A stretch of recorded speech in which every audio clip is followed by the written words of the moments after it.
Do you like scary stories? Haunted houses aren't always what they are portrayed in movies, and I have my own chilling story to tell you today. It was a hot summer day, and I was in the basement browsing the web. My first year of high school was over, and I had committed to spending my entire summer vacation doing absolutely nothing. It was around 3:45 p.m. when I heard the front door opening.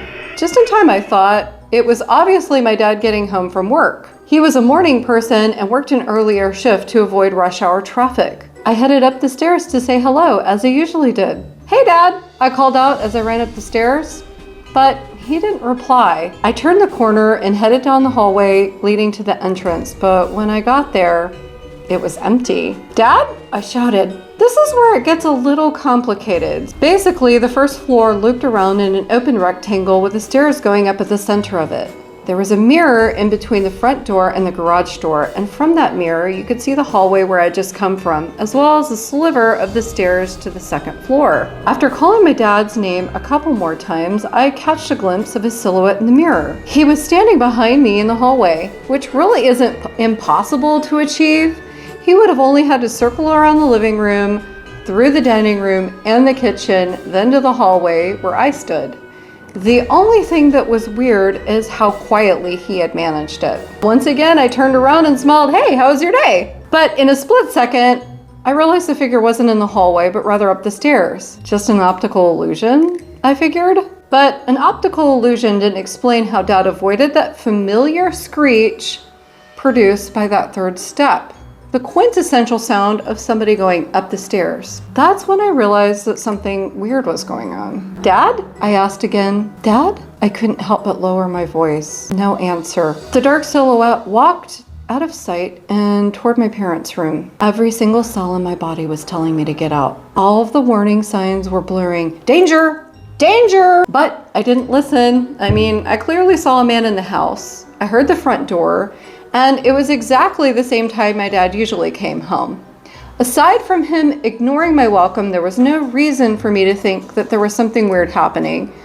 Yet my body was telling me otherwise. I ran upstairs to the second floor and peeked into my parents' room, where I saw the silhouette of a hand pulling away from the dresser and toward the walk-in closet. I'm honestly not sure what the hand was or what it did for me, but it was the push that my body needed and my brain to catch up to whatever danger signals my body was sending out. I just remember going from thinking Dad to burglar.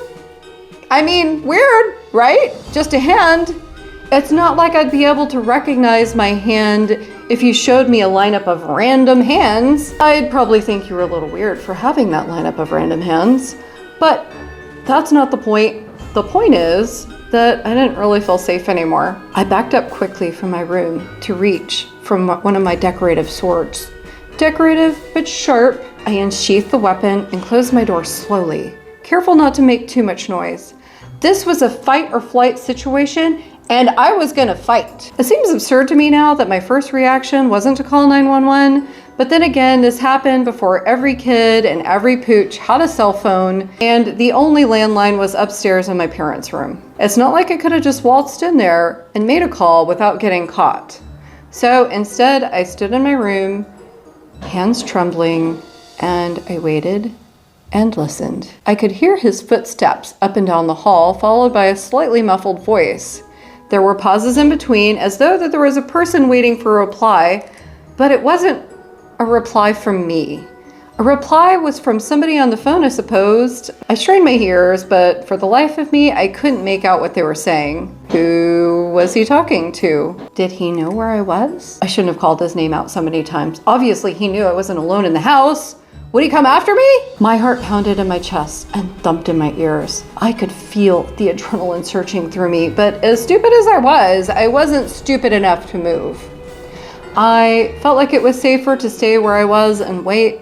My real dad would be here soon, I figured. But then everything went quiet. I slowly approached my bedroom and listened carefully, but the voice had gone and the footsteps had stopped. It was as though the house was empty again. Just to be sure, I waited longer, and by gosh, it felt like forever. At least in teenage time it did, and looked out the wall. Unsure what to do, I opened the door crack and looked out into the hall.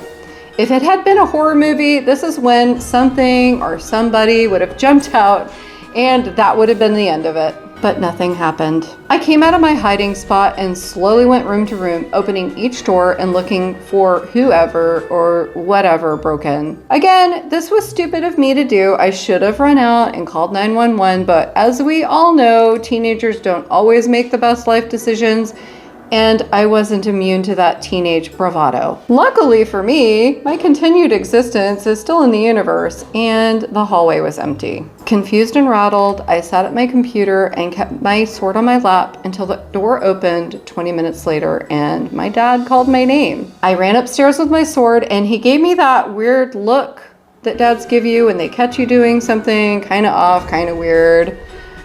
He probably thought I was playing make-believe or something. Long story short, he had gotten caught in traffic. I told him about the burglar and we went room to room checking for each one. There was nothing out of the ordinary, nothing had been taken, and honestly, to this day, I'm not sure if that was a relief or something more sinister. I know what I saw that day. I know somebody was in the house because after all, if my dad hadn't unlocked the door, then who did? Do you have any scary stories to share with me? I would love to hear them. Drop them in the comments for me. Thanks everyone for watching and stay safe.